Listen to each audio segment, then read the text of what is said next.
I'm Judy Danz. I'm a 5-year breast cancer survivor, and part of my treatment was to use the Savvy brachytherapy-like device.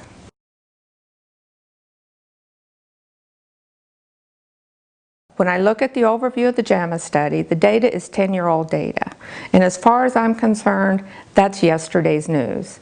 I watch the news, and every day there's a new treatment for all kinds of cancer, breast cancer frequently, and I'm not interested in what they did 10 years ago. I want to know what's going on today.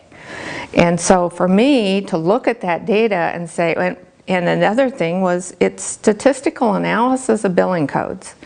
And I wouldn't give much credit to something that was purely numbers based, and I wouldn't give much credit to something that was 10 years old. And I actually was in that position. When I was diagnosed, I did my research on my type of breast cancer before I started any treatment.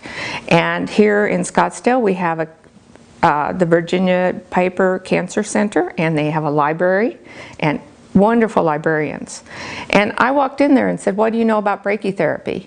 And when they presented some studies from one study was 8 years ago, one study was 12 years ago, when they presented those to me, even they said, well, take this with a grain of salt because these are pretty old now. And so a study that's using 10-year-old data, I would put in that category. I maybe would look at it, but I certainly wouldn't give it a lot of weight when I was considering my treatment options. I want to know what's going on today, because we're doing all this research and we're making all these advances. I want to take advantage of that.